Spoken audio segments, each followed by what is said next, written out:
A 12-year-old boy walks into a blizzard to help an elderly neighbor and vanishes without a trace.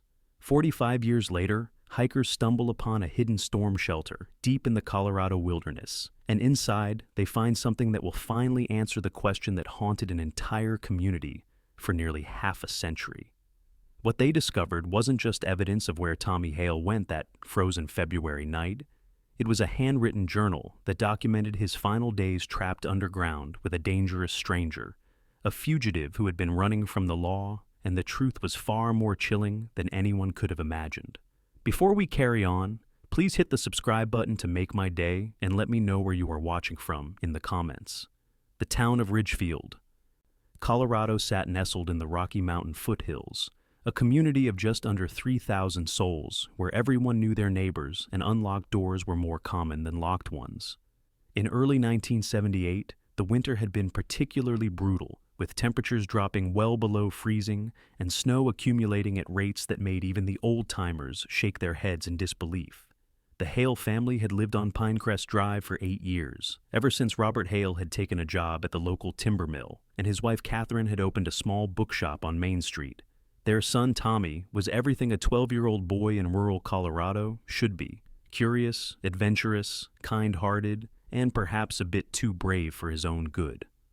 Tommy had sandy blonde hair that always seemed to stick up at odd angles no matter how much his mother tried to tame it, and freckles scattered across his nose and cheeks like someone had flicked a paintbrush at his face. He loved hiking in the mountains during summer, building model airplanes in the garage during winter, and reading adventure novels that his mother would bring home from the bookshop. His best friend was a boy named Marcus Webb who lived 3 houses down, and together they had explored nearly every trail within 5 miles of Ridgefield, mapping their discoveries in a shared notebook they kept hidden in Marcus's treehouse. February 14th, 1978, started like any other winter day in Ridgefield. Tommy woke to find fresh snow had fallen overnight, adding another 6 inches to the already impressive accumulation that had turned the town into something resembling a snow globe. School had been canceled for the 3rd consecutive day due to the weather, which meant Tommy and Marcus had plans to build an elaborate snow fort in the empty lot between their houses. Catherine Hale made pancakes for breakfast, while Robert shoveled the driveway for the 2nd time that morning, muttering about the relentless snowfall, but secretly enjoying the excuse to stay home from the mill. By afternoon, the weather had taken a more sinister turn. What had been steady snowfall transformed into a full-scale blizzard, with winds howling down from the mountains at speeds that rattled windows and tore loose shingles from roofs. The National Weather Service issued warnings urging residents to stay indoors, and the local radio station broadcast updates every 15 minutes about road closures and power outages spreading across the county. Catherine stood at the kitchen window, watching the white curtain of snow obscure everything beyond their front yard, feeling an unease she couldn't quite name settling into her bones. Tommy had been reading in his room when the phone rang around 3 in the afternoon. Catherine answered to hear the worried voice of Margaret Crowley, their 76-year-old neighbor who lived alone in the blue house at the end of the block. Margaret's furnace had stopped working, she explained, and she was frightened because the temperature in her house was dropping rapidly. Her son lived in Denver and couldn't possibly make it through the storm to help her. Catherine immediately told Margaret they would figure something out, that she shouldn't worry, and after hanging up, she discussed the situation with Robert. The sensible plan was for Robert to walk down to Margaret's house once the wind died down a bit, bringing extra blankets and their portable space heater to keep her warm until the furnace could be repaired. But Tommy, overhearing the conversation from the hallway, insisted that he could help. Margaret's house was only 4 houses away, barely 200 yards, and he knew the route by heart. He could bring the blankets while his father carried the heavier space heater. Robert hesitated, looking out at the worsening conditions, but Tommy pressed his case with the kind of earnest determination that was hard to refuse. It would be faster with 2 of them, he argued, and poor Mrs. Crowley was probably freezing. Against Catherine's better judgment, Robert agreed, but only if they went together and came straight back. They would drop off the supplies, make sure Margaret was comfortable, and return home before the storm got any worse. Catherine bundled Tommy in his warmest winter coat, the navy blue one with the fur-lined hood, wrapped a red scarf around his neck multiple times, and made him promise to stay close to his father.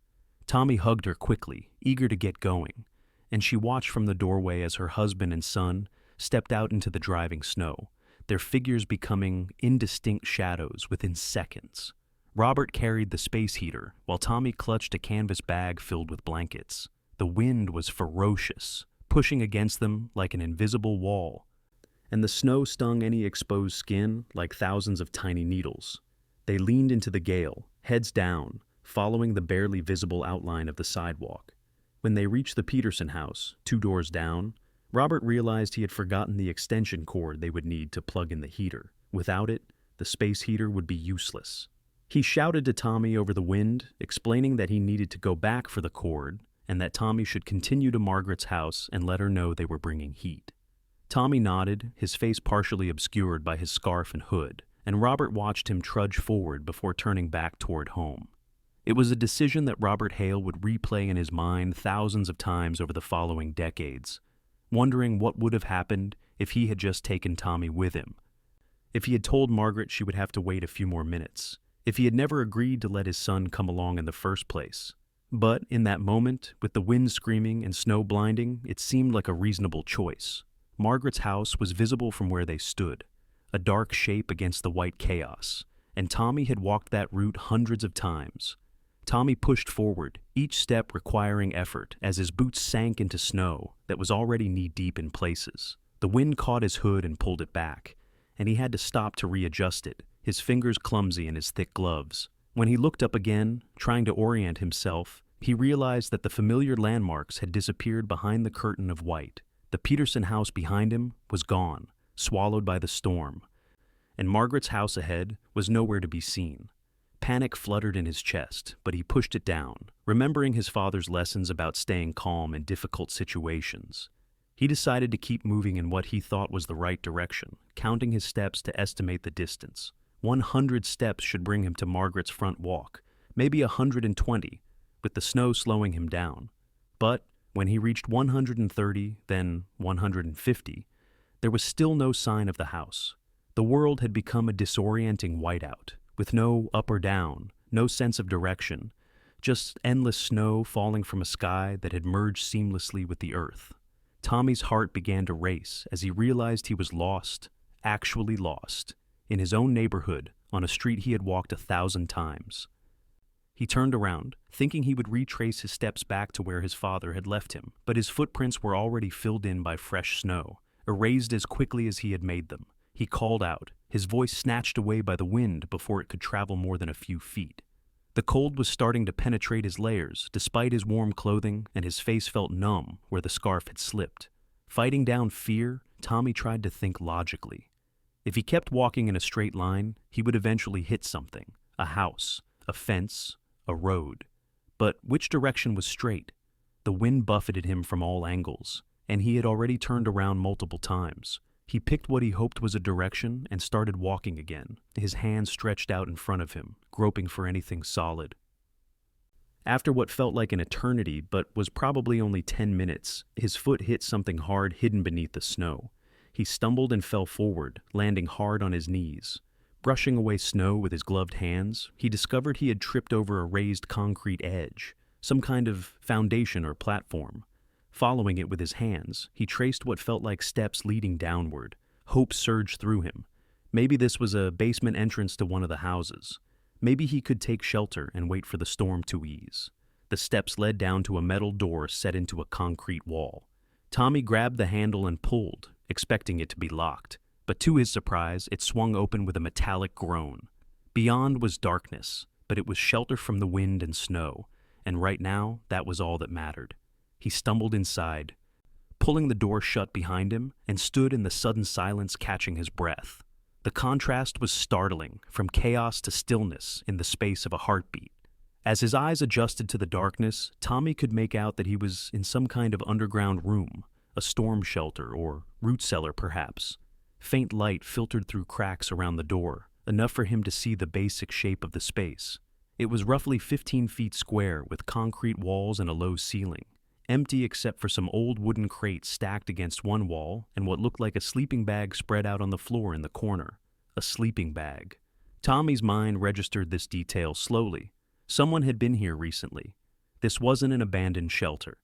Before he could process what that meant, a voice emerged from the shadows, rough and suspicious. "Who's there? This is private property." Tommy spun around, his heart leaping into his throat. A man emerged from the far corner, where the darkness was deepest, a large figure that seemed to fill the small space. Even in the dim light, Tommy could see he was tall and broad-shouldered, with a thick beard and eyes that reflected what little light there was, like an animal's. "I'm sorry," Tommy stammered, backing toward the door. "I got lost in the storm. I didn't know anyone was here. I'll leave." "Hold on," the man said, his voice changing from threatening to cautious. "You're just a kid. What are you doing out in this weather?" Tommy explained in a rush about trying to help his neighbor, about getting separated from his father, about becoming disoriented in the whiteout. The man listened, and Tommy could see him relaxing slightly, though wariness remained in his posture. "Well, you can't go back out in that," the man said, moving to the door and pulling it open slightly. The wind immediately howled through the gap, driving snow into the shelter. He shut it again quickly. "That's a killer storm. You'd freeze in minutes if you tried to walk anywhere now. Better wait it out here." Tommy wanted to argue, wanted to tell the man that his parents would be worried, that he needed to get to Mrs. Crowley's house. But looking at the fury visible through the door's cracks, he knew the stranger was right. "How long do you think it will last?" he asked quietly. The man shrugged, settling back against the wall. "Could be hours, could be all night. These mountain storms are unpredictable. What's your name, kid?" "Tommy?" "Tommy Hale." He saw no reason to lie. "What's yours?" There was a pause, just a fraction too long. Art Crowe." What Tommy didn't know, couldn't possibly know, was that Arthur Melvin Crowe was wanted by law enforcement across 3 states. 2 weeks earlier, Crowe had walked into a bank in Cheyenne, Wyoming, with a pistol and walked out with nearly $40,000. The robbery had gone smoothly until he reached the parking lot, where an off-duty police officer spotted him and gave chase. In the ensuing confrontation, Crowe had fired his weapon, though fortunately missing the officer, before escaping in a stolen vehicle. The authorities had been searching for him ever since, tracking reports of the stolen car heading south into Colorado. Crowe had abandoned the vehicle outside Fort Collins when he learned through radio broadcasts that roadblocks were being set up. He had been moving on foot for days, staying ahead of search parties by pure luck and the onset of winter weather that kept most people indoors. When he discovered the old storm shelter on the outskirts of Ridgefield, buried under snow and clearly forgotten, he thought his prayers had been answered.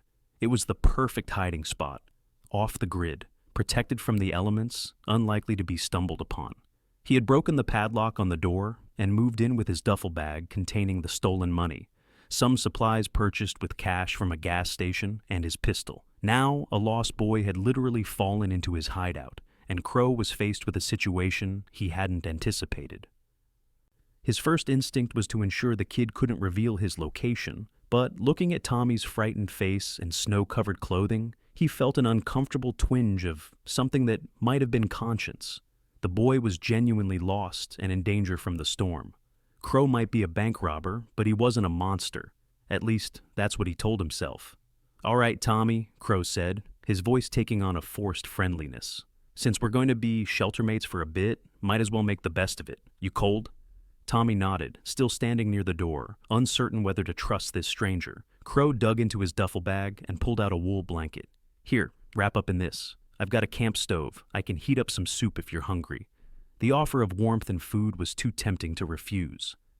Tommy took the blanket gratefully and wrapped it around his shoulders, then watched as Crowe set up a small propane camping stove and lit it with a match. The flame provided both light and heat, and Tommy found himself drawn to it despite his apprehension about the strange man. As soup heated in a small pot, Crowe asked casual questions about Ridgefield, about what businesses were in town, about whether Tommy had seen any police or sheriff's vehicles around lately. To Tommy, the questions seemed like simple small talk from someone new to the area. He answered honestly, mentioning that his mother ran the bookshop, that his father worked at the mill, that Sheriff Davidson was usually the only law enforcement visible in town unless something big happened. Crowe absorbed this information, his mind working through implications. If the boy's mother owned a business in town, the family was well known. Tommy's disappearance would cause a major search. The storm was both blessing and curse. It kept the boy from leaving and revealing Crowe's location. But it also meant that when the storm ended, people would be looking everywhere for the missing child.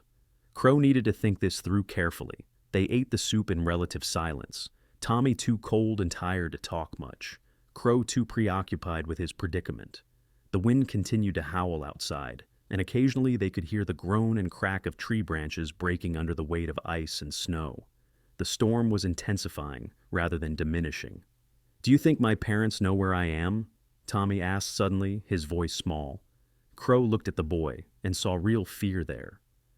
"I'm sure they're worried about you, but they also know you're smart enough to find shelter. When the storm clears, we'll get you home safe. I promise." It was a promise Crowe had no idea if he could keep. His mind was racing through scenarios. If he let the boy go when the storm ended, Tommy would tell everyone about the man in the shelter. The police would come, and Crowe would be trapped. If he didn't let the boy go, well, that option was unthinkable. Maybe he could convince Tommy not to tell anyone about him, spin some story about being a homeless drifter who meant no harm. Would a 12-year-old buy that? Would he keep the secret? As darkness fell outside, the shelter's temperature dropped despite the camp stove. Crowe had Tommy curl up in the sleeping bag and piled the blanket on top of him. The boy was exhausted from fighting through the storm and fell asleep quickly, his breathing evening out into the slow rhythm of deep rest. Crowe sat awake, his back against the cold concrete wall, listening to the storm and thinking through impossible choices. By morning, the wind had died down, but snow continued to fall steadily. Crowe cracked the door open and saw that drifts had piled up around the shelter entrance, nearly burying the door. Getting out would require significant digging. He woke Tommy and heated water for instant oatmeal, and they ate breakfast while discussing their situation. "The thing is," Crowe said carefully, "I'm in a bit of trouble myself. That's why I was staying here. I owe some people money, bad people, and if they find me, things could get ugly. I need you to do me a favor, Tommy. When we get out of here, I need you not to tell anyone about me. Can you do that?" Tommy looked uncertain. "But my parents will ask where I was." "Tell them you found an old shelter and waited out the storm. That's the truth. You just don't mention me. Think of it as I helped you by sharing my shelter, and you helped me by keeping my secret. Fair trade, right?"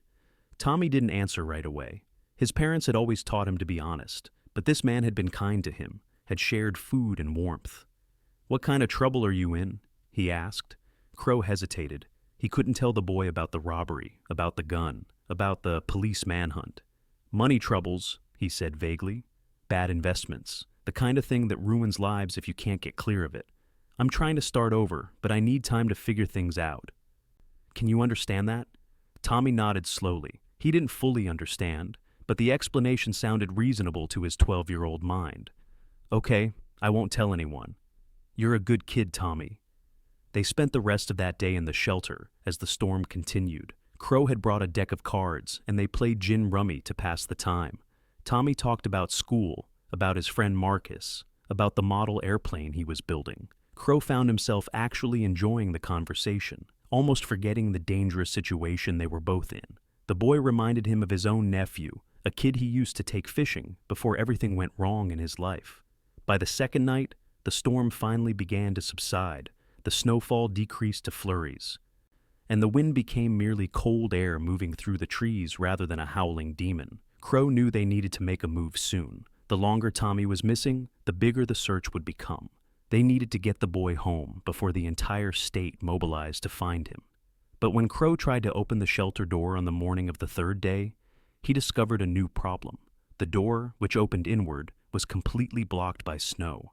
The storm had deposited so much accumulation that a wall of packed snow pressed against the outside of the door, making it impossible to open more than a few inches. They were trapped. Crowe tried to hide his alarm from Tommy, but the boy was smart enough to understand the situation. "We're stuck?" he asked, his voice rising with panic. "We're temporarily delayed," Crowe corrected, keeping his voice calm. "We just need to dig ourselves out. I've got a small folding shovel in my pack. It'll take some time, but we'll manage." What Crowe didn't say was that his supplies were running low. He had enough food for himself for maybe another 4 or 5 days. Sharing with Tommy had depleted things faster than planned. The propane for the stove was also concerning, maybe enough for another 2 days of cooking and heat. After that, they would be in serious trouble. Crowe worked on digging through the snow blocking the door, but it was brutally slow work. The shovel was small, designed for backcountry camping, and the snow was tightly packed. He could only open the door a few inches before snow poured in, and shoveling it away while crouched in that position was exhausting. After several hours, he had made little progress and his arms ached with fatigue. Tommy tried to help, using a metal plate to scoop snow, but he was too small to make much difference. As the day wore on, a grim realization settled over both of them. They weren't getting out anytime soon.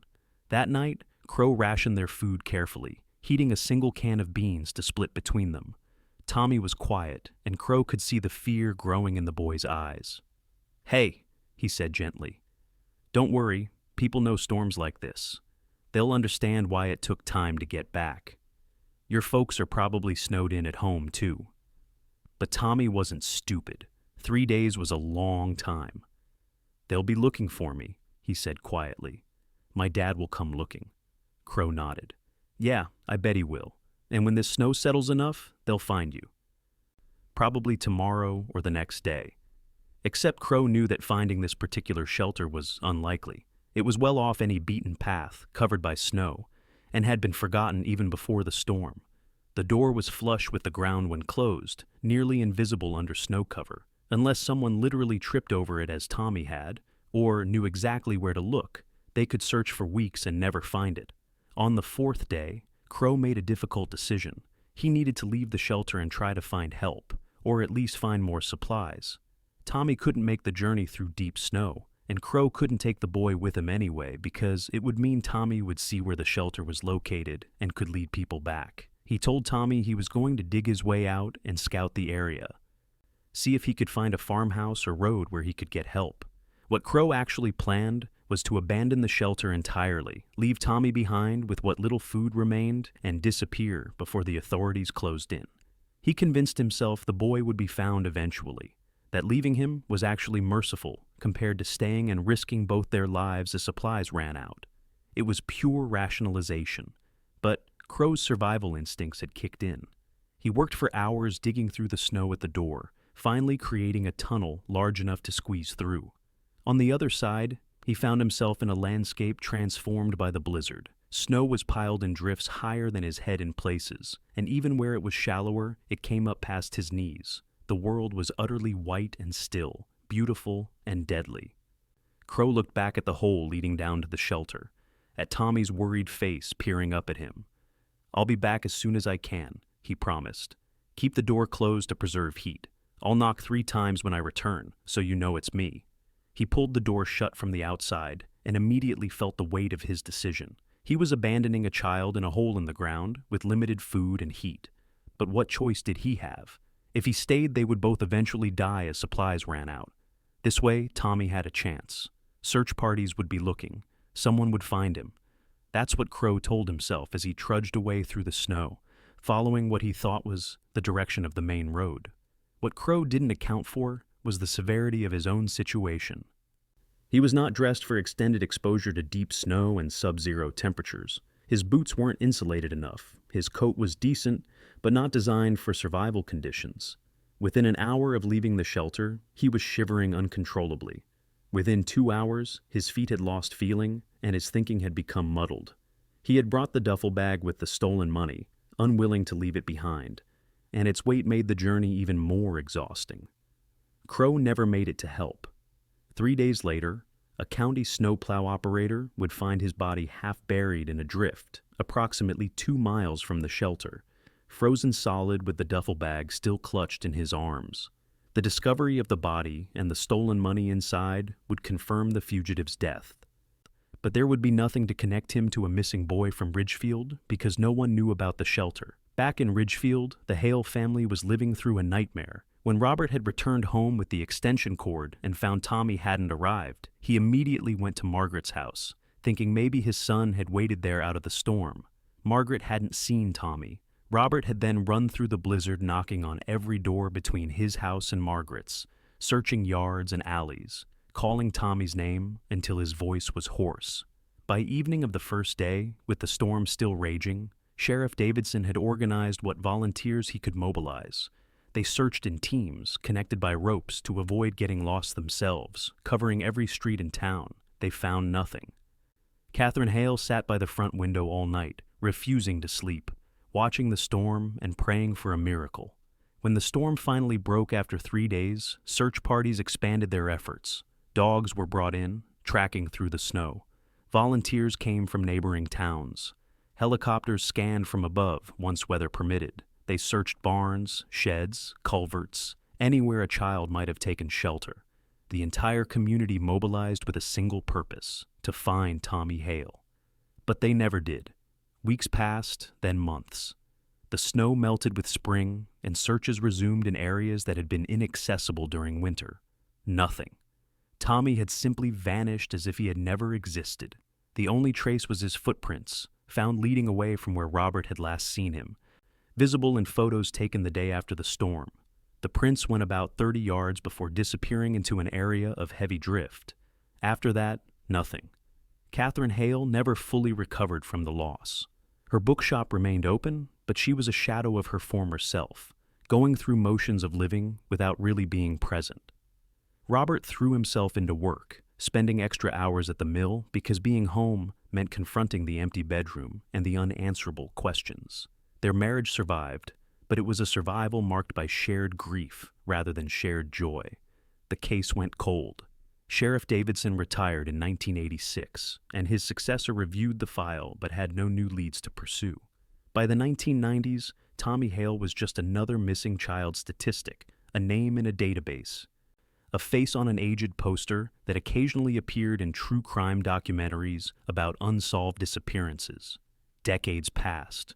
Ridgefield grew larger, becoming a popular destination for tourists and outdoor enthusiasts drawn by the mountain scenery and skiing. New neighborhoods sprawled into areas that had once been undeveloped land. The old-timers who remembered the blizzard of '78 and the lost Hale boy grew fewer with each passing year.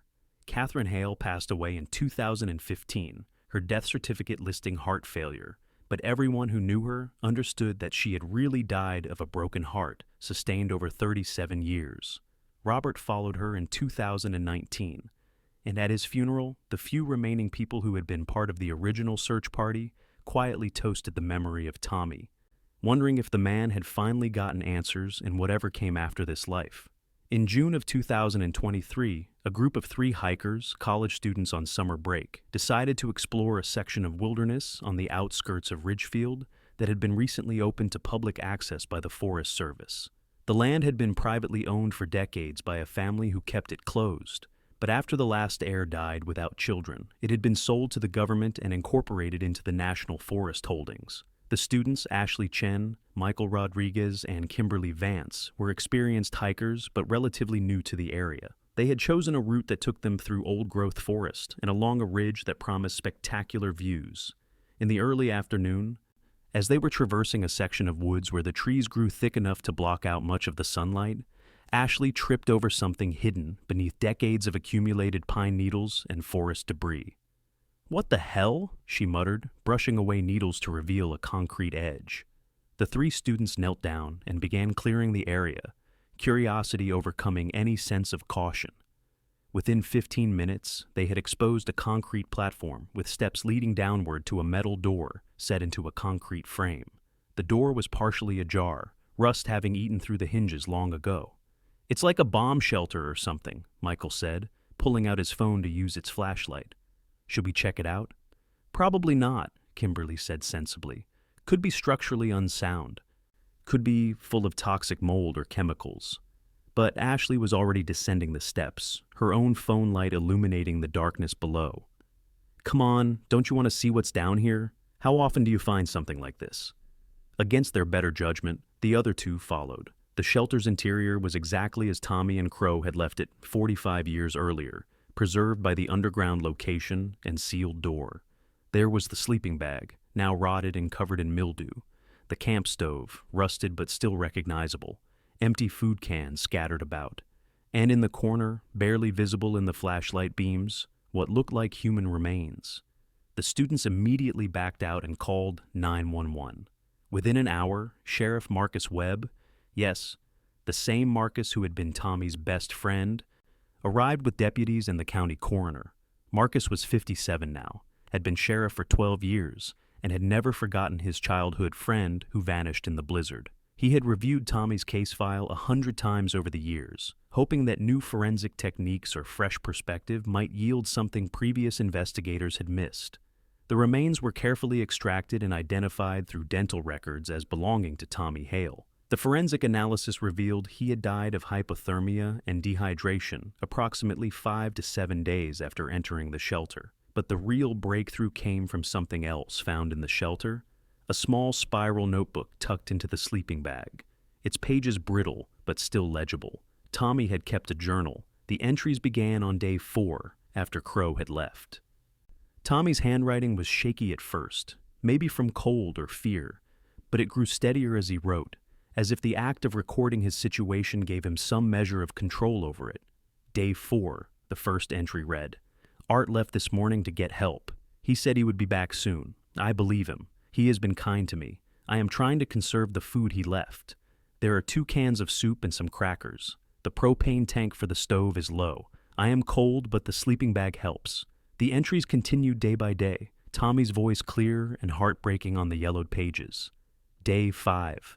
Art hasn't come back yet. The storm must have been worse than we thought. I tried to dig out of the door, but I am not strong enough. I can open it a few inches, but then snow falls in. I am worried about Mom and Dad. They must be so scared. Day 6. I heated half a can of soup today. That leaves 1.5 cans. I am very thirsty. I have been eating snow, but it makes me colder. The propane ran out.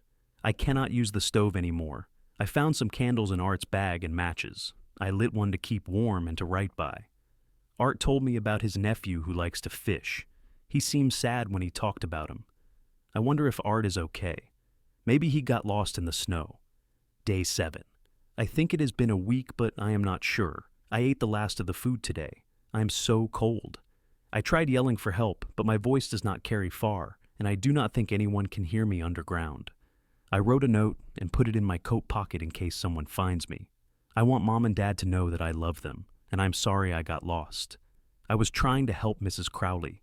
I hope she is okay. I hope her furnace got fixed.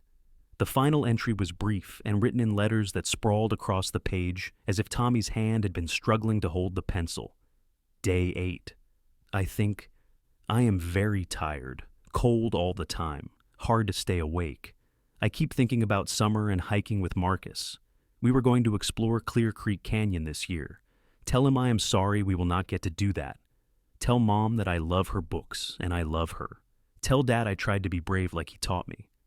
I am going to sleep now. Maybe when I wake up, Art will be back or someone will find me. There were no more entries after that. Tommy had crawled into the sleeping bag, pulled it tight around himself, and slowly succumbed to hypothermia as his body shut down system by system in the cold darkness of the shelter. The note mentioned in the journal was indeed found in Tommy's coat pocket, a simple message written on a torn page. My name is Tommy Hale. I live on Pinecrest Drive in Ridgefield. If you find this, please tell my parents I love them. I got lost in the storm. I am sorry. The discovery of the journal and the mention of Art led to a full investigation. Sheriff Marcus Webb, working with state police detectives, began researching missing persons and fugitives from 1978.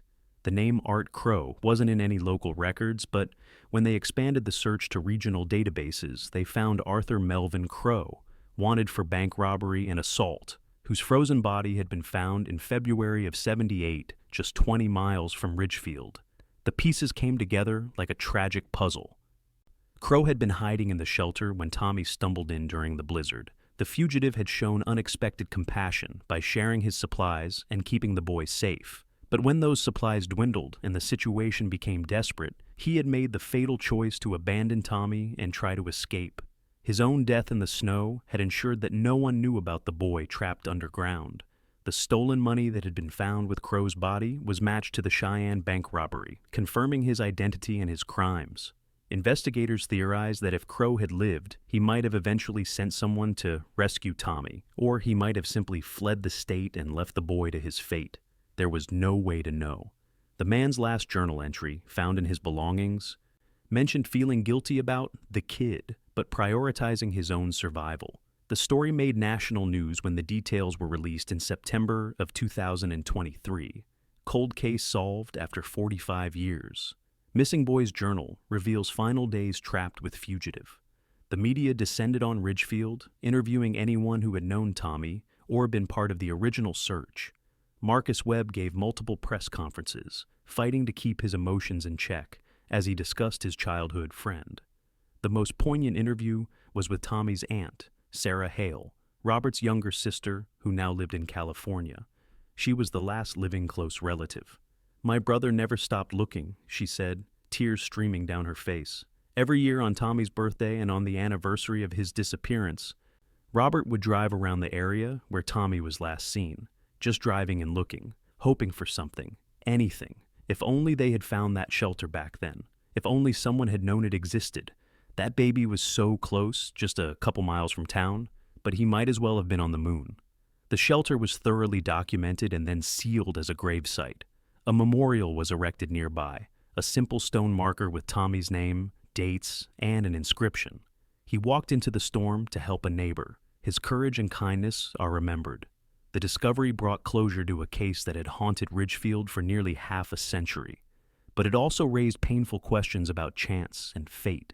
If Crowe hadn't chosen that particular shelter as his hiding place, if Tommy had turned a different direction in the whiteout, if the snow hadn't buried the door so deeply, if Crowe had brought more supplies, if he had been a different kind of man who could have made different choices, any of those variables changed and Tommy might have survived. The journal itself was preserved and eventually donated to the Colorado State Archives as a historical document. Excerpts were published in various true crime books and documentaries, always with permission from the family, and always with the goal of honoring Tommy's memory rather than exploiting his tragedy. Students in Colorado schools studied the case as an example of how missing person investigations have evolved over the decades and how old cases can still be solved with persistence and new discoveries. In the years that followed, the 3 hikers who found the shelter all reported that the experience had changed them in profound ways. Ashley Chen became a forensic anthropologist, partly inspired by wanting to help bring closure to families of missing persons. Michael Rodriguez worked with search and rescue organizations, using his skills to help find lost hikers before they became tragedies. Kimberly Vance wrote a book about the experience titled The Boy in the Storm, with all proceeds going to organizations that help families of missing children. Sheriff Marcus Webb retired in 2025, his last official act being to personally close the Hale case file. He kept a photo on his desk until the day he retired, a school picture of Tommy from 5th grade, that familiar face with sandy blonde hair and freckles, smiling at the camera with no idea of what the future held. Marcus would later say in interviews that solving Tommy's case, finally knowing what happened to his friend, was both the best and worst moment of his career. The old storm shelter, buried and sealed, remains in the forest outside Ridgefield. Hikers occasionally visit the memorial, leaving flowers or small tokens, paying respects to a boy they never knew, but whose story touched something deep in the collective consciousness. The tale of Tommy Hale became a reminder of how quickly the ordinary can become tragic, how a simple act of kindness can lead to unintended consequences, and how the truth can remain hidden for decades before finally emerging into the light. In the end, Tommy's journal gave him a voice that transcended death. His words, written in desperate circumstances by a frightened 12-year-old trying to make sense of an impossible situation, revealed his character in ways that no investigation or documentary ever could. He was brave without being reckless, kind without being naive, scared but not broken. He thought of others even when facing his own mortality, worrying about Mrs. Crowley's furnace and his parents' fears and his friends' disappointment. The case of Tommy Hale, missing from 1978, found in 2023, stands as one of the longest cold cases in Colorado history to be definitively solved. It serves as a testament to the importance of never giving up on the missing, of continuing to search and question and investigate even decades after hope seems lost. Because somewhere, in an overlooked shelter or a forgotten corner, the truth is waiting to be discovered, and with it, the possibility of bringing someone home, even if only in memory and final rest. Tommy's remains were buried beside his parents in Ridgefield Cemetery. The headstone, paid for by donations from the community, reads, "Thomas Tommy Hale, beloved son and friend, lost to the storm of 78, found and brought home in 23, his courage lives on." On clear summer days, when the mountains are visible in the distance and the sky is that particular shade of blue that only exists in Colorado, visitors to the cemetery report a sense of peace at the grave, as if a long journey has finally reached its end and a boy can finally rest. The discovery of Tommy's shelter and the subsequent investigation revealed layers of tragedy that extended far beyond one boy's disappearance. Detective Lisa Moreno, who led the forensic investigation for the state police, spent months piecing together the complete timeline of events from that winter of 1978. What emerged was a portrait of how many small moments of bad luck and poor decisions had cascaded into catastrophe, and how close Tommy had actually come to being found during the original search. The old case files, retrieved from storage and digitized for the reinvestigation, showed that search parties in late February of 78 had actually come within 300 yards of the storm shelter on 2 separate occasions. One search team had even walked directly over the area where the shelter was buried, but the snow had been so deep and the door so well concealed that they had no reason to believe anything was underneath their feet. The land at that time had been posted with no trespassing signs by the property owner, a reclusive man named Harold Finch, who had inherited the acreage from his father and rarely allowed anyone on it. Detective Moreno interviewed Harold Finch's daughter, Patricia Finch Morrison, who was now 72 and living in Boulder. Patricia remembered the winter of 78 vividly because her father had been furious about the search parties disregarding his property boundaries. He had called Sheriff Davidson multiple times complaining about trespassers, threatening to sue the county if any damage was done to his land. The sheriff had tried to explain that a child was missing, that every piece of ground needed to be searched, but Finch had been obstinate and hostile. "My father was not a warm man," Patricia told Detective Moreno during their interview, her voice heavy with old resentments. "He valued his property and his privacy above everything else, above being a good neighbor, above common decency. When I heard that the boy had been found on our old land, in a shelter my father probably didn't even know existed, I felt sick. If Daddy had been more cooperative, if he had actually helped search instead of threatening lawsuits, maybe someone would have found that shelter in time." The shelter itself had been built sometime in the 1950s during the height of Cold War paranoia, probably by a previous owner preparing for nuclear war. Property records showed that the land had changed hands 3 times before Finch purchased it in 1966, and apparently the existence of the shelter had been forgotten by everyone. It wasn't shown on any maps or surveys, and when the Forest Service had conducted their environmental assessment before taking ownership of the land, they had missed it entirely because it was buried under so many years of accumulated forest debris. The forensic analysis of the shelter revealed other heartbreaking details. Tommy had made multiple attempts to dig himself out, evidenced by scratch marks on the interior of the door and piles of snow that had been shoveled into the corners before melting and refreezing into ice. He had organized the remaining supplies carefully, lining up the empty cans in neat rows, folding the blanket that Crowe had given him. These small acts of order in the face of chaos spoke to a child trying desperately to maintain control and hope. The medical examiner, Dr. Raymond Chen, determined that Tommy had likely survived for 8 to 9 days total in the shelter. The journal entries had stopped on day 8, but physical evidence suggested the boy had lived at least another 12 to 24 hours after that final entry. He would have been increasingly confused and lethargic as hypothermia set in, his body temperature dropping degree by degree, his brain function slowing. The final position of the remains, curled tightly in the sleeping bag, with his arms wrapped around his own chest, indicated he had died in his sleep, which Dr. Chen assured the family was a mercy. Hypothermia victims typically feel a strange warmth in their final moments and drift away without pain. The psychological impact of the case's resolution rippled through Ridgefield in ways both expected and surprising. The elementary school, which Tommy had attended, created a scholarship in his name for students who demonstrated exceptional kindness and community service. Each year, the Tommy Hale Memorial Scholarship provided $500 toward college education for a graduating senior who embodied the spirit of helping others that had led Tommy out into that blizzard. Margaret Crowley, the elderly neighbor Tommy had been trying to reach, had passed away in 1993, but her grandson, David Crowley, was still living in Ridgefield. When he learned the full story of Tommy's disappearance, he was devastated.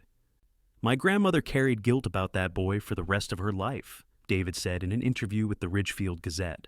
"She always said that if she hadn't called the Hales that day, if she had just waited for the storm to pass or called someone else, Tommy would still be alive. We tried to tell her it wasn't her fault, but she never quite believed it. I wish she had lived to see the case solved. Maybe it would have brought her some peace." The investigation into Arthur Melvin Crowe's background revealed a man whose life had been a series of increasingly poor choices, leading inevitably toward violence and flight. Born in 1946 in Omaha, Nebraska, Crowe had grown up in a working-class family with an alcoholic father and a mother who worked 2 jobs to keep food on the table. He had been a decent student and a talented athlete in high school, earning a football scholarship to a small college in Kansas. But he had blown the opportunity by getting into a bar fight that resulted in assault charges. After dropping out of college, Crowe had drifted through a series of jobs, construction work, warehouse loading, truck driving, never staying in one place long enough to build a real life. He married briefly in his late 20s, but his wife divorced him after 2 years, citing his drinking and violent temper. Court records showed a pattern of minor crimes escalating over the years: petty theft, check fraud, assault, and battery, each crime a little more serious than the last, each prison sentence a little longer. The bank robbery in Cheyenne had been his first major felony, and witnesses said he had seemed almost relieved when he pulled the gun, as if he had finally stopped pretending to be something he wasn't and embraced his role as a criminal. The bank teller he had threatened, a woman named Denise Patterson, described him as cold and methodical, not erratic or panicky like some robbers. He had known exactly what he was doing and had shown no remorse. Yet this same man had shown kindness to a lost child, had shared his limited supplies, had played cards and told stories to keep the boy's spirits up. The contradiction puzzled investigators and psychologists who analyzed the case. Dr. Ellen Whitmore, a criminal psychologist who consulted on the investigation, theorized that Crowe had compartmentalized his identity. He could be violent toward adults he perceived as obstacles or threats, but he retained some capacity for compassion toward children, possibly because of his relationship with his nephew, or because children represented an innocence he felt he had lost, she explained in her case report. The nephew Crowe had mentioned to Tommy, investigators discovered, was named Brandon Crowe, son of Arthur's younger brother Daniel. Brandon, now 51 years old and working as a teacher in Des Moines, Iowa, remembered his uncle with a mixture of affection and sadness. "Uncle Art used to take me fishing when I was little," Brandon recalled when contacted by detectives. "He was patient and funny, and he never talked down to me like some adults did. But as I got older, I saw the other side of him, the drinking, the anger, the problems with the law. My dad eventually cut off contact, said Art was a bad influence. I was maybe 13 or 14 when I last saw him. When I heard what happened, how he died trying to escape after robbing a bank, I wasn't surprised. But when they told me about the boy he had sheltered and then abandoned, that broke my heart because I knew he was capable of better." The stolen money from the bank robbery, which had been recovered with Crowe's body in '78, had eventually been returned to the bank's insurance company after legal proceedings. In an unusual gesture, when the full story of Tommy Hale came to light in '23, the insurance company donated $10,000 to the Tommy Hale Memorial Scholarship Fund, a symbolic acknowledgement that Crowe's crime had intersected with an innocent life in the most tragic way possible. The hikers who discovered the shelter became minor celebrities in the true crime community, giving interviews and appearing on podcasts to discuss their experience. Ashley Chen, in particular, found herself drawn deeper into the world of forensic investigation and cold case work. She enrolled in a graduate program in forensic anthropology at Colorado State University and began volunteering with the National Missing and Unidentified Persons System, using her skills to help identify unknown remains. "Finding Tommy changed my entire life trajectory," Ashley said in a TEDx talk she gave in Denver in 2024. "Before that day, I was planning to be a high school science teacher, which is a noble profession, but I wasn't passionate about it. The moment I saw those remains in that shelter and realized we had stumbled onto someone's tragedy, someone's lost child. I knew I had found my calling. If I can help bring closure to even one more family the way we helped Tommy's family, my career will have been worthwhile. The case also sparked renewed interest in other missing children cases from Colorado's past. The state police received dozens of calls from families of long missing persons asking if their loved ones might be in forgotten shelters or hidden locations. A specialized team was formed to investigate old property records and conduct searches of abandoned structures throughout the region. While none of these searches turned up another case quite like Tommy's, they did result in the discovery of remains belonging to two other missing persons from the 1980s and 90s, bringing closure to those families as well. Sheriff Marcus Webb found the resolution of his childhood friend's case to be both cathartic and painful. In the weeks after the discovery, he visited the memorial site multiple times, standing in the forest where Tommy had spent his final days, trying to imagine what those hours and days had been like. Marcus had pursued a career in law enforcement, partly because of Tommy's disappearance, driven by a desire to prevent other families from experiencing what the Hales had endured. "Tommy was my best friend," Marcus said in his final press conference before retirement. "We were going to explore the world together, have adventures, grow up and stay friends forever, the way kids think they will. When he disappeared, a part of me disappeared too. I became a cop because I wanted to find him, to bring him home. It took 45 years, but we finally did it. I just wish it hadn't taken so long. I wish we had found that shelter in '78 when it might have made a difference." The old journal that Tommy had kept became the subject of considerable discussion among child psychologists and trauma experts. Dr. Jennifer Hartman, a psychologist specializing in childhood trauma and resilience, wrote an article for the Journal of Traumatic Stress analyzing Tommy's journal entries and what they revealed about his mental state during his ordeal. "What strikes me most about Tommy's writing is his remarkable emotional regulation and his concern for others even in extremis," Dr. Hartman wrote. "He doesn't rage at his situation or blame Art Crowe for leaving him. He doesn't descend into panic or despair, at least not in his writing. Instead, he remains focused on practical matters, on rationing food and keeping warm, and on expressing love for his family and friends. This level of maturity and resilience in a 12-year-old is extraordinary." The article sparked conversations about how children cope with trauma and how Tommy's upbringing might have prepared him to handle such an extreme situation with relative composure. Catherine and Robert Hale had raised their son to be independent and resourceful, teaching him camping skills and problem solving. But they had also emphasized emotional intelligence and the importance of maintaining hope even in difficult circumstances. These lessons had served Tommy well in his final days, even if they couldn't ultimately save his life. The local library in Ridgefield created a special collection of materials related to the case, including copies of newspaper articles from both '78 and '23, transcripts of interviews, photographs of the search efforts, and a replica of the memorial marker. Catherine's old bookshop, which had been sold in the late 1990s and converted into a coffee house, placed a small plaque near the entrance commemorating her and Tommy. The plaque read, "Catherine Hale opened her bookshop here in 1972, sharing her love of stories with the community. Her son Tommy inherited that love of stories and adventure. Their memories live on in the books we read and the kindness we show to neighbors." One of the most touching developments following the case's resolution was the response from the broader missing children advocacy community. The National Center for Missing and Exploited Children featured Tommy's case in their training materials as an example of why cold cases should never be closed permanently, why evidence should be preserved indefinitely, and why advances in forensic science and random discoveries can bring resolution decades after a disappearance. Tommy's face, that school photo with the sandy blonde hair and bright smile, appeared alongside information about the thousands of children still missing across the country.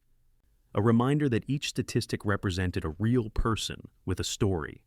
The Forest Service, somewhat embarrassed that the shelter had been on their land without their knowledge, conducted a comprehensive survey of the entire property using ground-penetrating radar and other technologies to ensure there were no other hidden structures.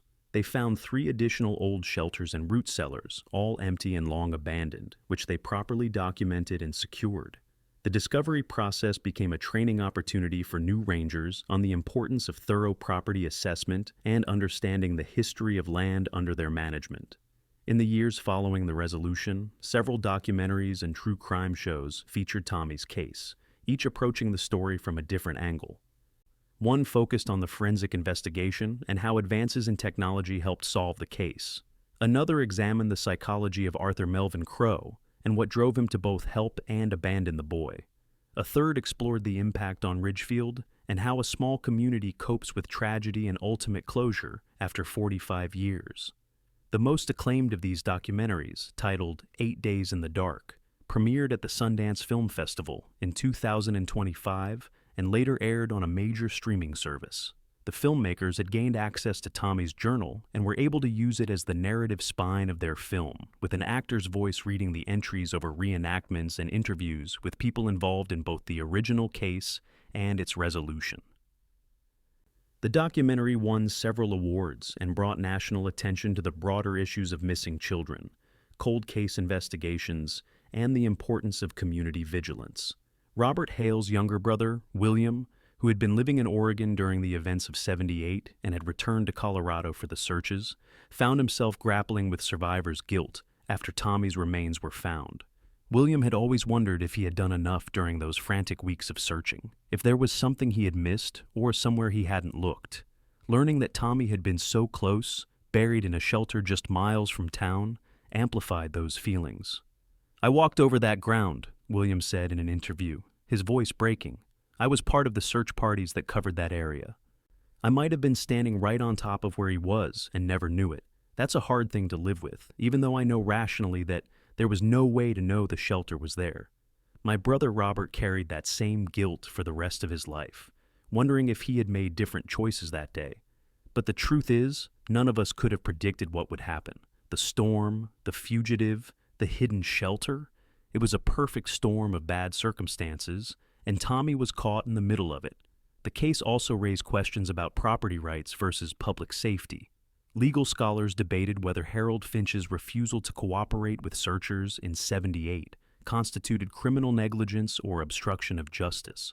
While Finch had died in 2003 and couldn't be charged retroactively, the discussion led to changes in Colorado law. A bill was introduced and passed in the state legislature requiring property owners to allow access to law enforcement during missing person searches, with penalties for those who refused without compelling reason. The law was informally known as Tommy's Law, ensuring that his legacy would include making future searches more effective.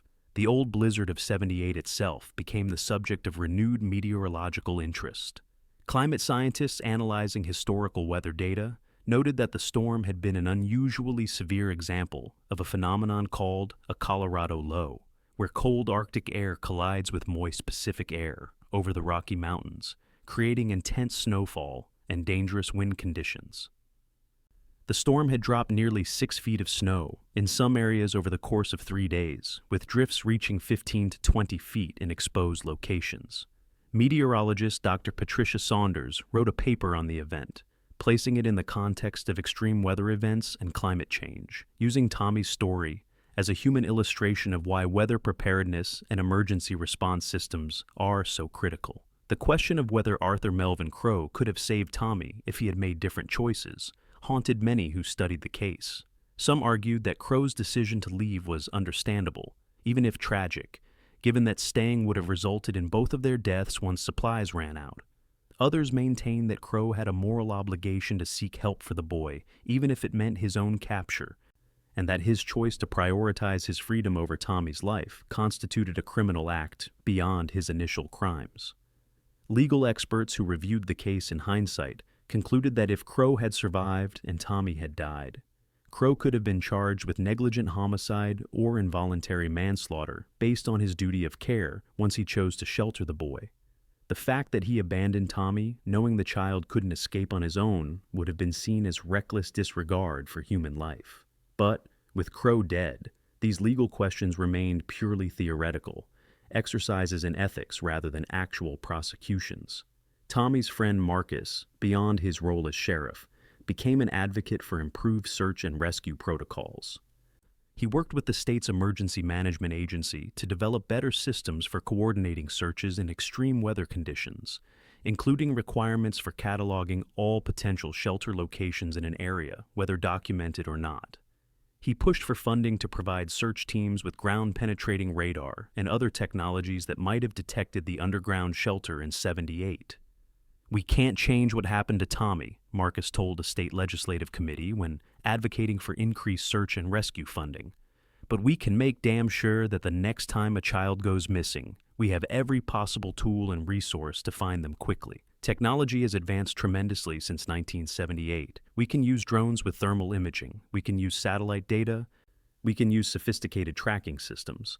But those tools don't help if we don't fund them and train people to use them properly. Tommy deserves a legacy that saves lives, not just one that makes us sad. The scholarship established in Tommy's name grew beyond its original modest scope. By 2026, the endowment had reached over $300,000 thanks to donations from across the country, many from people who had followed the case and been moved by Tommy's story. The scholarship expanded to provide full ride funding for one student per year, attending any Colorado university, with preference given to students pursuing careers in emergency services, search and rescue, forensic science, or other fields related to helping find missing persons. The first recipient of the full scholarship was a young woman named Sophia Brennan, whose own sister had disappeared when they were children. Sophia was studying criminal justice with the goal of becoming a missing persons investigator. At the scholarship award ceremony, she spoke about how Tommy's story had inspired her. "When I read about Tommy keeping that journal, staying strong even when he must have been terrified, thinking about his family and friends even in his darkest moments, it reminded me why I want to do this work," Sophia said, her voice steady despite visible emotion. "Every missing person is someone's Tommy, someone's child or sibling or friend. They all deserve to be found, to be brought home. This scholarship is giving me the chance to be part of making that happen." The Ridgefield community's healing process included several memorial events beyond the initial burial service. On the 45th anniversary of Tommy's disappearance in February of '24, the town organized a remembrance walk from Pinecrest Drive to the memorial site in the forest. Over 200 people participated despite cold weather, walking in silence or sharing quiet memories of Tommy for those who had known him, and reflecting on the fragility of life for those who hadn't.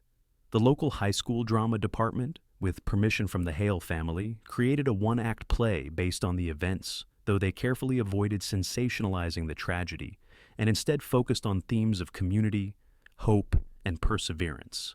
The play, titled Walking into the Storm, premiered in the spring of '24 and was subsequently performed at high schools across Colorado, always followed by discussions about helping neighbors, making safe choices, and the importance of not giving up on the missing. Catherine Hale's old bookshop, though it had changed ownership and purpose multiple times, became something of a pilgrimage site for people interested in the case. The current owner, a woman named Rachel Kim, who ran a coffee shop called Mountain Grounds, embraced the location's history and created a small corner dedicated to Tommy's memory. She displayed Catherine's original bookshop sign, some vintage photographs of Tommy and his mother, and a guest book where visitors could write messages. The messages ranged from simple condolences to longer reflections on loss and hope, creating an unexpected archive of how one boy's story had touched strangers decades after his death. The psychological impact on the 3 hikers who found the shelter was something they continued to process years later. Michael Rodriguez developed recurring nightmares about being trapped underground and eventually sought therapy to work through the trauma of the discovery. "People think finding someone is always a good thing," Michael explained in a podcast interview. "And in one sense, it was good. We gave Tommy's family answers and closure, but seeing those remains, knowing that a kid died alone and scared in that hole, that's something that sticks with you. I still sometimes wake up thinking about him." Kimberly Vance channeled her experience into activism and writing. Her book about the case, The Boy in the Storm, became a bestseller and was praised for its sensitive handling of a difficult subject. Kimberly donated a portion of her proceeds to organizations that support families of missing children and that fund search and rescue operations. She also became a vocal advocate for improved wilderness safety education, arguing that even experienced hikers and outdoor enthusiasts need to understand how quickly situations can become life-threatening. Tommy wasn't doing anything wrong or reckless, Kimberly wrote in her book's conclusion. He was trying to help someone. The tragedy wasn't caused by his poor judgment, but by a series of circumstances beyond his control. A storm more severe than predicted, a chance encounter with a fugitive, a shelter that nobody knew existed. But his story reminds us that nature is powerful and unforgiving, that good intentions aren't enough to guarantee safety, and that we need to be prepared for the unexpected when we venture into the wilderness, or even just into our own neighborhoods during extreme weather. The forensic analysis of the shelter's contents revealed other small details that added depth to the story. Among Arthur Crowe's possessions were several letters from his mother, written in the months before his death, begging him to turn himself in and face the consequences of his actions rather than continuing to run. The letters were eloquent and heartbreaking, a mother's desperate attempts to reach a son who had lost his way. Mrs. Crowe had died in 1985 without knowing for certain what had happened to her son, though she had likely guessed when his frozen body was found that year with the stolen money. One letter in particular stood out, dated just weeks before the blizzard. "Arthur, I dream about you every night," she wrote in shaky handwriting. "I dream that you come home and we sit at the kitchen table like we used to, and you tell me what went wrong and how we can fix it. I know you think you've gone too far to come back, but that's not true. You're still my son. You're still the boy who used to help me garden and who rescued that stray dog when you were 10. That person is still in there somewhere. Please, come home before it's too late."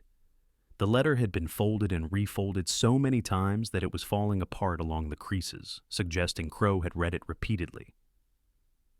Perhaps he had been wrestling with his conscience even before Tommy stumbled into his shelter, trying to decide whether his mother was right, whether redemption was still possible. The case sparked academic interest beyond psychology and criminology. Historians found parallels between Tommy's journal and other famous accounts of survival in extreme conditions, comparing his writing to that of Arctic explorers, shipwreck survivors, and others who had documented their final days. Literature professors analyzed the journal's narrative structure and emotional content, noting how a 12-year-old with no training in writing had instinctively created a coherent and moving document that revealed character through simple, honest prose. Professor Elizabeth Warren of the University of Colorado wrote an essay titled "The Literature of Last Words: Tommy Hale's Journal in Context," which examined how people facing death choose to communicate their final thoughts. Tommy's journal is remarkable not for literary flourishes or philosophical musings, which we wouldn't expect from a 12-year-old, Professor Warren wrote, but for its clarity of purpose and its focus on connection. Every entry reaches toward the people he loved, trying to reassure them, to maintain bonds even as physical distance and circumstances conspired to sever those bonds permanently. This is the fundamental human impulse toward communion, toward refusing to be alone even in isolation. The resolution of the case brought an unexpected gift to the Hale family's extended relatives. Among the items found in the shelter was Tommy's watch, a Timex with a leather band that Robert had given him for his 11th birthday. The watch had stopped at 11:47, presumably when the battery died or when exposure to cold damaged the mechanism. The watch was carefully cleaned and preserved, then given to Sarah Hale, who kept it in a shadow box alongside the school photo of her nephew, and one of the letters Tommy had written to her the previous Christmas. Having something physical that belonged to him, something he wore and touched, makes it feel more real somehow, Sarah explained when showing the memorial display at her home.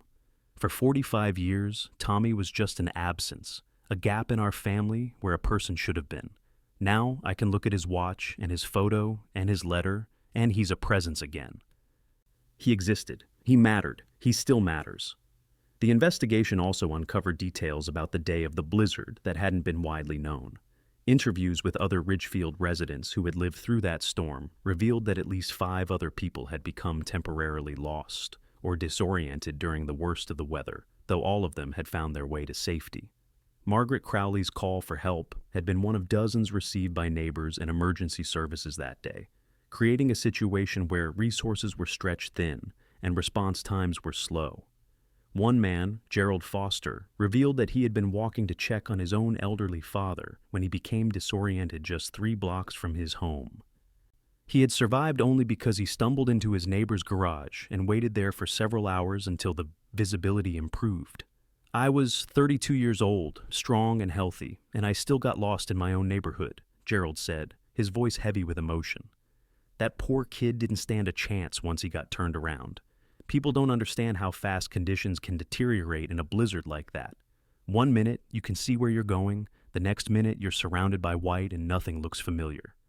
The meteorological records from that day showed wind gusts exceeding 60 miles per hour, and visibility reduced to near zero during peak storm conditions. The National Weather Service classified it as a once-in-50-years event, a perfect combination of factors that created unusually dangerous conditions, even for Colorado's harsh winters.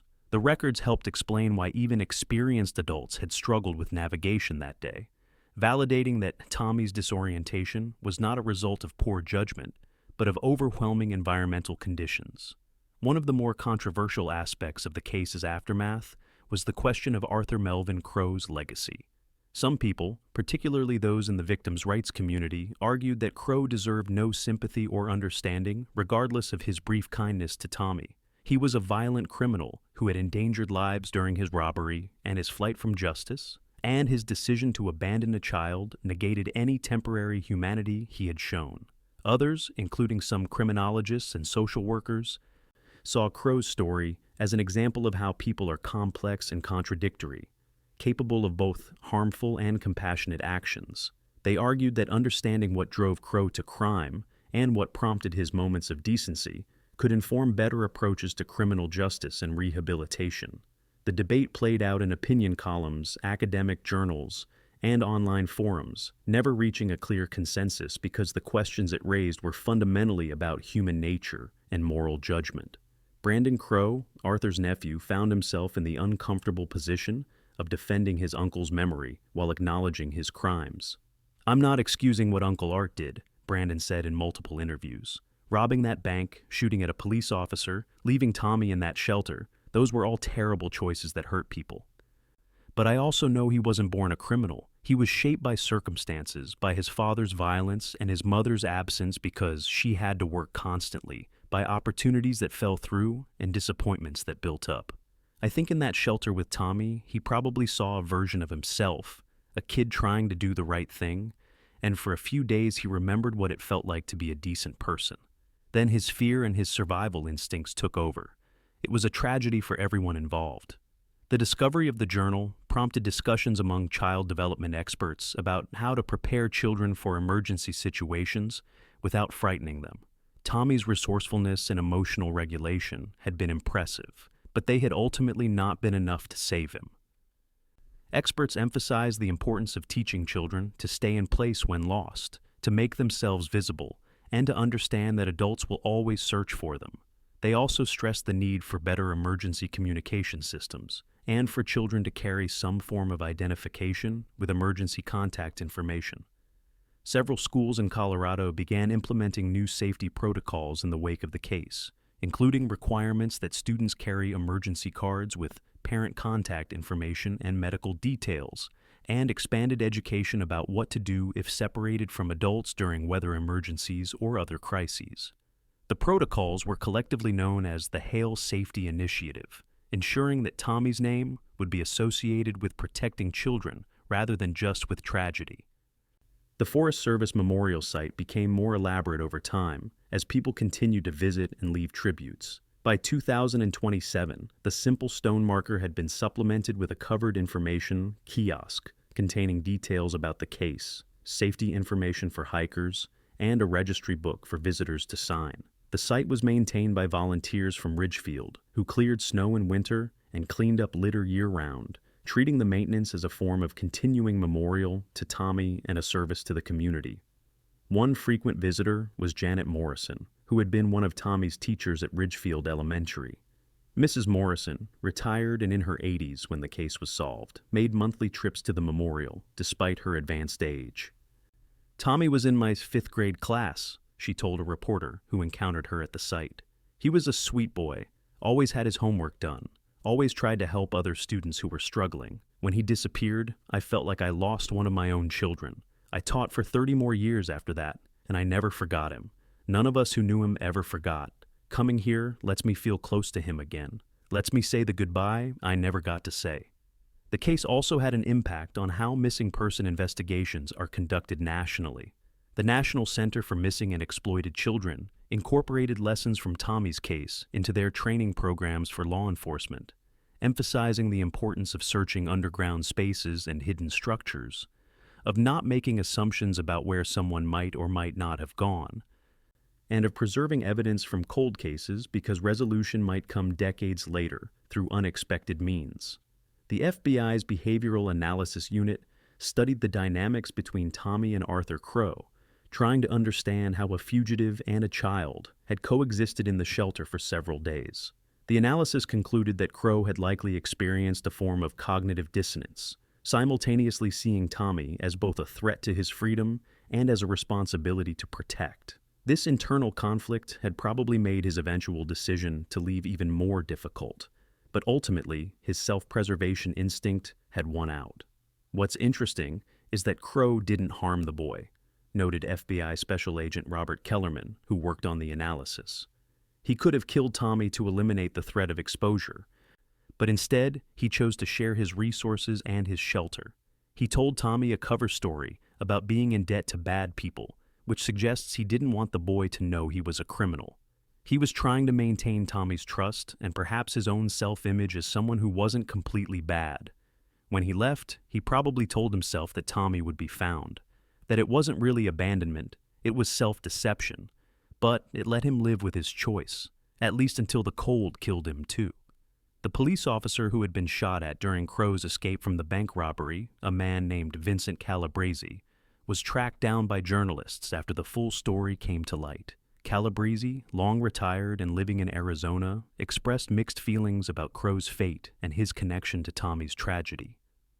"Part of me wanted to see Crowe caught and put on trial for what he did," Calabrese said. "He could have killed me that day. My wife and kids could have lost me because this guy wanted money that wasn't his. But knowing that he showed kindness to a lost child before he died, that he tried to protect Tommy even if he failed in the end, it complicates things. I guess people are complicated. He did terrible things, and at least one decent thing. In the end, they both died in the snow, and that's tragedy enough for everyone." Tommy's story reached international audiences through various media, resonating particularly in countries with similar climates and wilderness areas where children could become lost. News outlets in Canada, Scandinavia, Russia, and other cold weather regions covered the case, often using it as a springboard for discussions about child safety and search protocols in their own countries. Tommy's journal was translated into several languages and studied in schools as both a historical document and a lesson in human resilience. In Ridgefield itself, the case's resolution marked a turning point in the community's relationship with its own history. For decades, the town had been partially defined by the mystery of the missing Hale boy, a shadow that hung over collective memory. Once the mystery was solved, the community could move from wondering to remembering, from uncertainty to commemoration. The annual Remembrance Walk became a tradition, and Tommy's story was incorporated into local history curricula, ensuring that new generations of Ridgefield residents would know about the boy who walked into a storm to help a neighbor. The old house on Pinecrest Drive where Tommy had lived was still standing, though it had changed hands several times since the Hales sold it in the mid-1980s. The current owners, a family named the Hendersons, put up a small plaque by the front door after the case was solved. The plaque simply read, "Tommy Hale lived here. He was brave and kind. We remember him." The Hendersons reported that people occasionally stopped to take photos of the house or to stand quietly in the yard, paying respects to a boy they never knew but whose story had touched them. Marcus Webb's retirement from law enforcement in 25 was covered extensively by local and state media, with much of the coverage focusing on his lifelong connection to the Tommy Hale case. At his retirement party, Marcus gave a speech that brought many attendees to tears. "I became a cop for one reason," he said, his voice steady but his eyes wet. "To find my best friend. It took most of my career, and in the end, I didn't find him through brilliant detective work or persistence. 3 hikers stumbled on him by accident. But maybe that's the lesson, that we don't give up. We keep looking, we keep caring, and sometimes grace steps in and provides the answer we've been seeking. Tommy taught me that helping others is worth any risk. He died trying to help someone. I've spent my life trying to help find the lost. That's not a bad legacy for either of us. The question of what might have happened if various circumstances had been different haunted many people connected to the case. If Crowe had brought more supplies, if the snow hadn't been so deep, if the shelter had been in a more accessible location, if Tommy had chosen a different direction when lost, if someone had known the shelter existed, the list of what-ifs was endless and ultimately futile. But human nature demands that we examine alternatives and wonder about roads not taken. Dr. Sarah Brennan, a philosopher at the University of Denver, wrote an essay about the case exploring concepts of moral luck and moral responsibility. Arthur Crowe's crime was robbing a bank, she wrote, but his moral catastrophe was abandoning Tommy Hale. Yet the abandonment happened only because of extraordinary circumstances: the blizzard, the hidden shelter, the chance encounter. If Crowe had hidden anywhere else, if Tommy had been lost on any other day, their paths would never have crossed. Does this make Crowe's action any less wrong? No, but it reminds us that moral judgment must account for the role of chance in human affairs. We are all one or two unlucky circumstances away from facing impossible choices that reveal aspects of our character we didn't know existed. As the years passed and the initial intensity of public interest in the case waned, Tommy's story settled into the category of historical tragedy, well documented and understood, no longer a mystery, but a lesson. New true crime cases captured public attention. New technologies promised to solve other cold cases. And the cycle continued. But in Ridgefield, and in the hearts of those who had been directly touched by Tommy's story, the memory remained vivid and present. The scholarship fund continued to grow, now large enough to support multiple students each year. The recipients formed an informal network, calling themselves Tommy's Legacy, and many pursued careers in fields related to helping others or solving crimes. They held an annual gathering at the memorial site, combining remembrance with community service projects, cleaning trails, and teaching wilderness safety to young people. Catherine Hale's bookshop building, which had been transformed into Mountain Grounds Coffee Shop, hosted monthly reading events where people shared stories about helping neighbors and performing acts of kindness. The events were explicitly inspired by Tommy's final act, his willingness to walk into a storm to help an elderly woman in need. The readings raised money for local charities and fostered a sense of community connection that participants said captured something essential about small-town life at its best. The case also prompted changes in how historical weather events are documented and studied.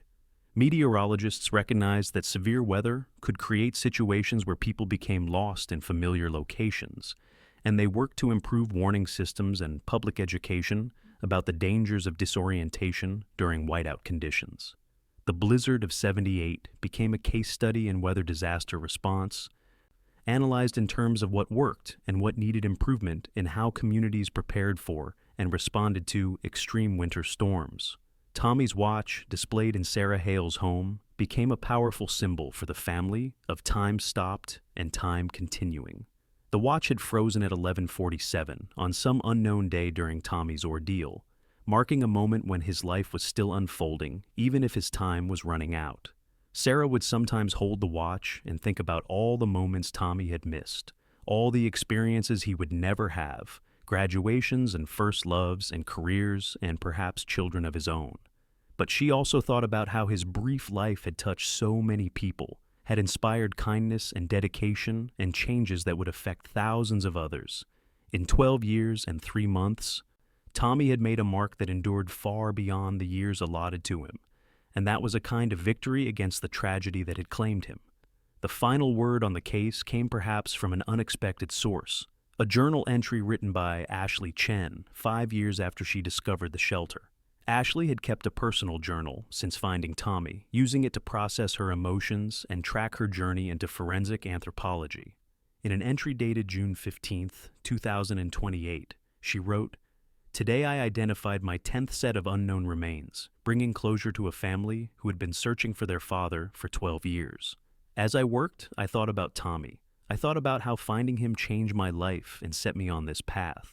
I thought about how one person's tragedy can become another person's calling.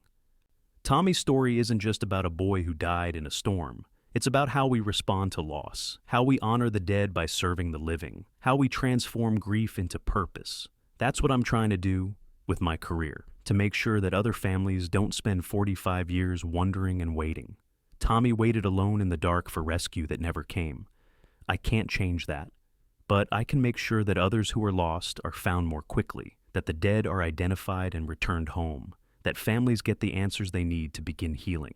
That's my promise to him, to the boy I never knew but who changed everything. These words, more than any official report or memorial inscription, perhaps captured the true legacy of Tommy Hale, a legacy not of tragedy but of inspiration, not of endings but of beginnings born from loss.